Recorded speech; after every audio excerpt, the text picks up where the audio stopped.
I've been involved in the summer undergraduate research program at kind of two different levels. At one level, John Shull asked me to help with kind of coordinating the whole program.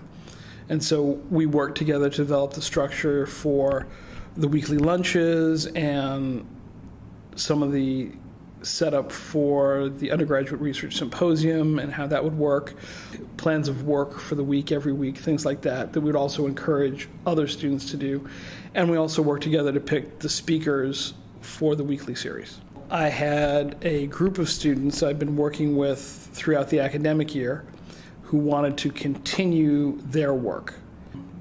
The open video chat students are supposed to be working on ways to change how that program works so that they can then adapt it for use on Macintosh and PC platforms as well, and write a paper on what did and didn't work.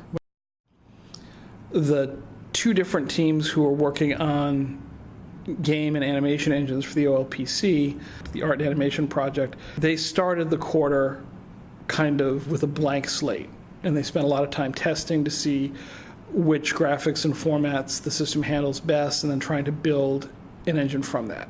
The other team has been looking at refining an overall game engine that was developed earlier in the year. They're making that work better, and they're abstracting it up, i.e. they started to make it for one particular game, and now they're trying to make it more useful in a broader sense for a wide variety of games. Fourth group that I'm working with didn't come from the Golisano College. They came from the LSAMP program here, the Lewis Stokes program that's run out of the Liberal Arts College for students who they're like the first in their families to go to college. So it provides a lot of different opportunities for them. Those students are learning about game development for educational game development. They will also have some simple prototypes that they'll get running on the one laptop per child computers, so they're learning how to write programs for those computers this summer as well. We took everybody on a field trip to the Strong Museum's International Center for the History of Electronic Games, ICHEG, where there's a big collection of educational games, and we took everybody to Second Avenue Software, which is a local company that makes educational games. So we had a day where we did field trips to both of those places, and the students from the LSAMP program are supposed to be scheduling visits at the Strong Museum to try other educational software packages. We've had very few challenges within my research groups, primarily because everyone have already been working on these projects at least in the spring quarter, and some of them started in the winter quarter.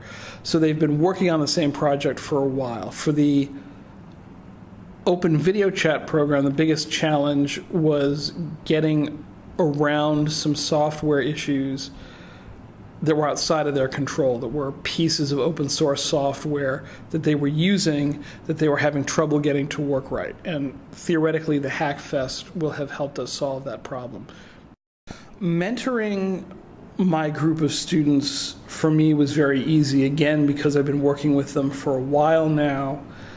And I also have, because of the way those programs have run, I've had someone who offers day-to-day mentorship and support to those teams. Faculty aren't reimbursed for their time to participate as mentors in this program. I come in twice a week to check in with everyone and see how they're doing, but I also have another supervisory presence who's here every day working with the students. And really, I would not have been able to take on 3 or 4 different teams of 2 or 3 people each without having that support in place.